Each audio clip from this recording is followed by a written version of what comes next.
हरे कृष्णा, राधे राधे। आप सभी का मेरे channel beautiful life with Kanha ji में आप सबका स्वागत है।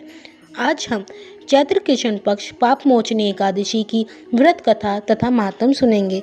एक समय युधिष्ठिर ने पूछा, हे यदुनंदन, अब आप चैत्र मास के कृष्ण पक्ष की एकादशी का नाम तथा उसकी विधि क्या है, यह सब कथा महात्म सहित वर्णन कीजिए। भगवान श्री कृष्ण ने कहा, हे धर्मपुत्र, एक बार राजा मांधाता ने भी लोमश ऋषि से यह सवाल पूछा था।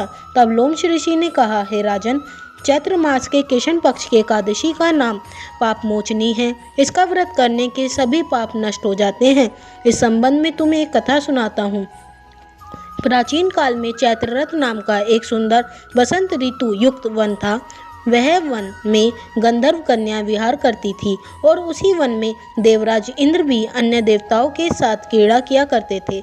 हे राजन, उसी वन में एक परम शिव भक्त मुनि मेधावी तपस्या किया करते थे। एक बार एक मंजोष गोदा नामक की अप्सरा मनु को मोहित करने के लिए मधुर स्वर से गाने लगी।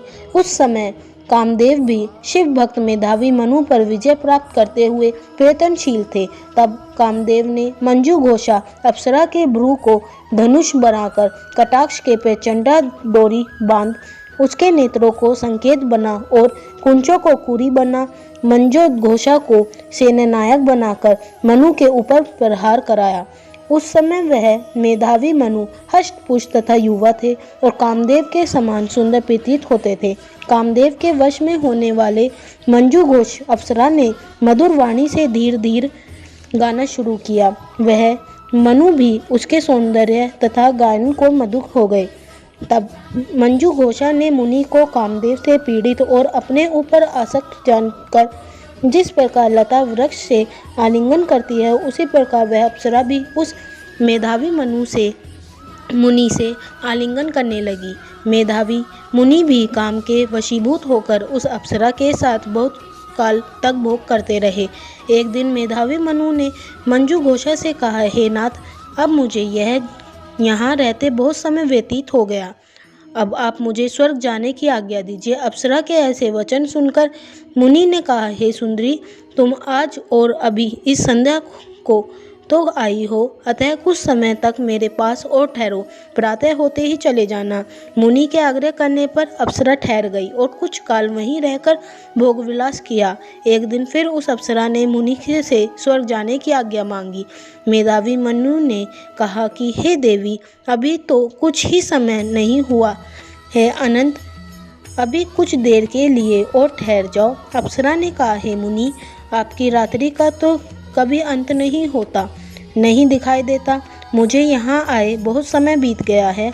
मंजू घोषा के ऐसे वचन सुनकर मुनि को आत्मज्ञान प्राप्त हुआ और उन्होंने जब भोग विलास करने के समय का विचार किया तो वर्ष 49 वर्ष 9 माह 3 दिन व्यतीत हो चुके थे।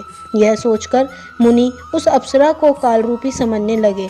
तब तो वह अपनी सारी तपस्या नष्ट हुई जानकर इस अप्सरा की ओर क्रोधित हो देखने लगे और उनके होठ कांपने लगे और समस्त इंद्रियां थरथराने लगी। उन्होंने उसी समय उस अप्सरा को श्राप दिया, दुष्ट, तू पिशाचनी हो जा, तू महापापनी और दुराचारिणी है, तुझे धिक्कार है। मुनि के श्राप से वह अप्सरा पिशाचनी बन गई। तब उसने मुनि से कहा, हे मुनि, अब आप क्रोध का परित्याग कर प्रसन्न हो जाइए और इस श्राप के निवारण का उपाय कीजिए।